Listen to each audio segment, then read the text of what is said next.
Point of order, the Honourable Tuarua Whānau. Thank you. Just to check, the bell goes at 10 minutes? No, the bell you've got a 15-minute contribution. The bell will go at 5 minutes to go. Ka pai. Kia ora koe.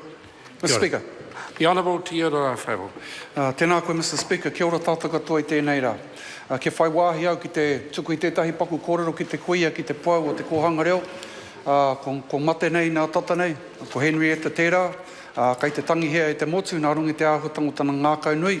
Ki tēnei kaupapa te whānau ora, ka mutu ki ngā tamoreki, ki ngā mokopuna o roto I te kōhanga reo. E koe, te pau o te kōhanga reo, e moi, e moi, e moi. Ka hoki mai kia tātou I hui nei tēnei rā, e te whare mata tēnā kūtau, kia ora tātou katoa. Mr. Speaker, firstly can I say that I appreciate the comments made by the Honourable Nanaia Mahuta and indeed endorse the comments with respect to the opportunity this debate has given for us to place some issues on the table, in fact on the record. It's my role, I think, to address a number of the concerns, and I wish to do that, and I want to do it in a very considered way to ensure that all the facts are on the table. I can say that this opportunity has arisen because of the Auditor-General's report, and I'd say this, that the Auditor-General's report, as indeed the Productivity Commission's report, told us that there is huge potential for whānau ora, and that we should definitely not throw it out for the bathwater. I'd accept also that there are some bits that we have to tidy up, and we need to put it in the context that this kaupapa, this report, was over a 4-year period when in fact we've moved on. We've moved on to the second phase, so I want to put it in that context. Mr. Speaker, one of the questions that's always raised is, what is whānau ora? Well, whānau ora is an approach to help families, to help whānau in need. Just like the people that are represented by the Honourable Winston Peters, by the Honourable Heki Parati, is looking after those people who are in need. It restores whānau as masters of their own destiny. Whānau ora is not about the government fixing whānau. It is about whānau looking after themselves. It's about whānau empowering themselves as a whole to identify what matters to them rather than focusing on the individuals in isolation. There's a statement that something like along the way that says it takes a pa to raise our children. And I agree with that. And this is what is the basis of whānau ora. Whānau ora requires providers working together in the interests of whānau and not just the individual, which is a departure from strategies used by previous governments over many years, which have not solved the issue one iota. So the government, along with the Māori Party, chose to be bold, to be innovative, and to come up with a new pathway that might address those issues. Why was whānau ora established? It was established, Mr. Speaker, because too many whānau families have complex needs, and the government simply wanted to do something about it and to make a positive difference, as did us as the Māori Party, the originators of this kaupapa. Actually, I better say, we are not the originators of this kaupapa. It's people like John Rangiho through the report called Te Pua o Te Atatu that actually put this kaupapa on the table. And I want to acknowledge those who are part of that scheme. Mr. Speaker, whānau ora means that providers work together with each other to respond to the whānau needs and use their service contracts to address those needs. What are the outcomes that whānau ora is designed to support, Mr. Speaker? Well, as the approach is led by whānau, you'd understand that outcomes are tailored for its members. No two families are the same. Therefore, from time to time, the outcomes that are measured are going to be clearly different. Whānau ora is designed to support whānau in need. Whānau ora is intended to restore whānau as masters of their own destiny. Whānau ora is about making people move towards a positive lifestyle. Whānau meaning families, ora meaning well-being. Whānau should work towards strong economic base. So it's not just about the doom and gloom, it's actually about seeking horizons and looking at future prospects and the potential within whānau. And this in turn leads to whānau being active participants in Aotearoa New Zealand. So these outcomes were where the task force, the original task force report, set the scene for how phase 1 and phase 2 of whānau ora would be rolled out. One criticism on the report, Mr. Speaker, was that people didn't have a good understanding of whānau ora. Well, whānau ora, for the record, was radical. It was a new idea. It was inventive. It showed that we wanted to look down a new pathway to look at the potential of families. And back in 1988, Te Pua o Te Atatu challenged, in fact, our country to change our approach to supporting families in need instead of concentrating on the individuals. So for decades, governments have counted outputs rather than outcomes. And Whānau Ora is all about being brave enough to measure real change in people's lives over a far longer period. Whānau Ora has been criticised, sir, for being confusing and riddled with inconsistencies. So I think that's been overstated. For far too long we've focused, as I say, on the individual and what's gone wrong for them. I'm unapologetic, sir, about the brave departure from the status quo.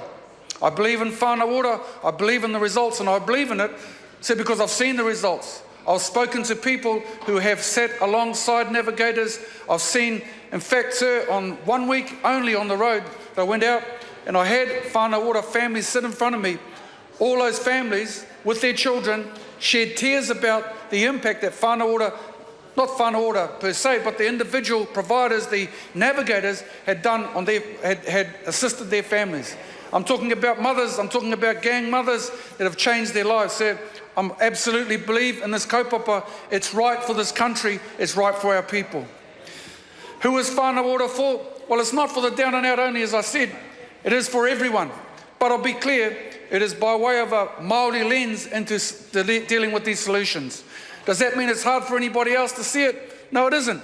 Why? Because at this point in time, the statistics I have say that about 35% of families receiving support from Whānau Ora are from other ethnic groups bar Māori and Pacifica.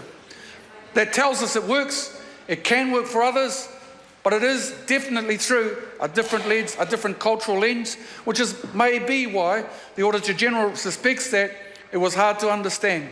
But I take the point. No use hiding from it. Let's put it out there. How does it work, sir? Well, Whānau Ora is influenced by what families whānau wish to do, not by somebody telling them, but what they want to do. It puts the mana, it puts the power back in their hands. Sometimes a navigator helps the family to work out and guide them as to what might assist them in getting and achieving their goals. When a whānau visits a social service, the intent is that the provider worker or the navigator is able to link up the family with what is required. And I've seen the benefits of that. Question was asked around what's a whānau plan? Well, a whānau plan is the tool for whānau to say what matters to them. They choose it. A lot of whānau want the same things. Of course they do. Better lives for children, employment, home ownership, education, health outcomes, skill development.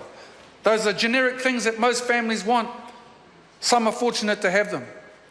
Developing a whānau plan, Mr. Speaker, means the whole family works together. And we're not just talking about mum, dad, the eldest child, the four in the house. We're talking whānau in the widest sense, because whānau could be the Rugby League Club secretary. It could be the Parents Teachers Association. It could be a teacher. It could be the coach. It could be all of those of whānau, and they decide and they define it. Developing a whānau plan means that everybody works together, and that if you have to find work, everybody pitches in. If you have to give up smoking, everybody assists in that, because if one person's in the house that's smoking, it affects everybody. That's what it's all about. And a plan usually involves a number of actions. Some actions do not require government support, and that's even better, because it's far more fiscal neutral and delivers the results because the family have bought into it. What are the key elements of Whānau Ora, Mr. Speaker? Well, we've talked about navigators. Navigators are, in my humble opinion, sir, the key to Whānau Ora. Why? Because they are from those communities, they know those communities, they know the people, they make the connects. And I've seen it for myself. They are the ones that work at the coalface. They support the family to identify their needs and achieve their goals. They are often the link. They join up the family, the whānau, with the services, or perhaps it's information that they might need. Identifying an early childhood options for mum. That could be it. So they're an important ingredient in Whānau Ora. The other part is commissioning agencies, and these are only a new beast that have come on the scene. I won't talk about them too much because they're not too much relevant in terms of the report. Suffice to say that they are the second phase of the rollout of Whānau Ora. A beast is not the best term for that particular element of Whānau Ora, but I use it in the sort of wider sense, if you don't mind, Mr. Speaker. Provider collectives, Mr. Speaker. Provider collectives, and this is the great innovation about whānau ora, it actually brought people together to work for the purposes of the family. It's not this one in one box, another over there, another over there. They actually joined hands for the best interest of the families. So whānau ora collective providers are a key important of this kaupapa. They're accountable for the delivery of services for health and in education and the social sectors as well. Whānau ora supported those collectives to come together and have a collective impact, not solely focused on their own provider interest. Mr. Speaker, some have asked about the results of whānau ora. Well, here it is. And we do have the statistics that the Honourable Nanaia Mahuta talked about. 9,408 whānau, representing 49,625 individuals, received whānau-centred services. Of those, Mr. Speaker, 5,499 whānau, representing 23,855 individuals, worked with navigators. Provider collectives have orientated themselves towards whānau-centred perspectives, not just a focus on the individual. So what's changed? In whānau ora, I've told you that there has had a huge impact on a huge number of people throughout this country. We must allow it to roll into phase 2. So the other questions that were raised is around, I suppose, why is it that Te Puni Kōkiri will be leading whānau ora, and I suppose the criticisms made by some members about the involvement of Te Puni Kōkiri. So whānau ora is based on kaupapa Māori with core elements applicable to whānau. That's why whānau ora is under the auspices of Te Puni Kōkiri. Were there delays in spending that meant funds originally set aside for whānau and providers did not reach them? So money did not pass hands unless contracts and expectations were in place. This is prudent management. The expression of interest process for provider collectives was significant, with 300 wanting to be a part of whānau ora. That process and assessment took longer than anticipated. Yes, there were transfers of resources between financial years. However, sir, I can say this, 99% of the funding intended for whānau and providers reached their hands. So the criticism has been, it didn't reach there. I'm saying to you, sir, on the advice that I have, 99% of that money did reach the hands of those that needed it. The government made decisions in July 2013 to move to phase 2 of whānau ora, and all uncommitted funds were redirected to the whānau ora commissioning agencies. That's why. The other criticism, sir, was why did Te Puni Kōkiri spend nearly a third of the funds on administration? I've said publicly in the media that whānau ora is a new kaupapa. It was starting up. There was a lot of cost associated with designing of whānau ora and the parts of this approach, sir. Going forward, I expect that to ensure that all the administration costs are in line with the task at hand, the Office of the Auditor-General counted in her account design, development, implementation of phase 1 and 2, evaluation and action research, the costs for governance group and regional leadership groups. So Te Puni Kōkiri's specific administration costs equate to about 20%, and it's my understanding that that is pretty reasonable under normal circumstances within government departments. Will I be investigating the administration and management of whānau ora? Sir, the costs and the report referred to are for the last 4 years. They have been accounted for. Te Puni Kōkiri has received a clean audit report from Audit New Zealand, and in each of the last 4 years or so, they've received that clean report, and all the money has been accounted for. Going forward, sir, I've asked the Chief Executive to ensure her management decisions and the costs for whānau ora are prudent and not over the top. So, whānau ora has my absolute commitment. Why? Because I've seen the results. I know what it can do for families, children, mums, dads, uncles, and those in need. There are so many people in our country that need that need, and the state has failed to deliver that in the past. Whānau ora was always going to be a new approach.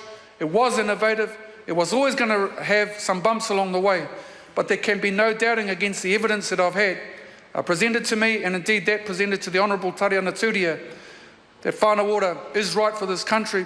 It does produce the results, In fact, many of the people that receive the benefits of whānau ora, with some of its mistakes, are the people that many of the people in this House represent. For that regard, sir, I would hope that I'm clear that this government is committed to whānau ora, as am I, to ensure that the issues that have been raised will be dealt with in the best possible way. Whānau ora, kia kaha, and to all of the providers and workers in whānau ora, I say, job well done. Kia kaha.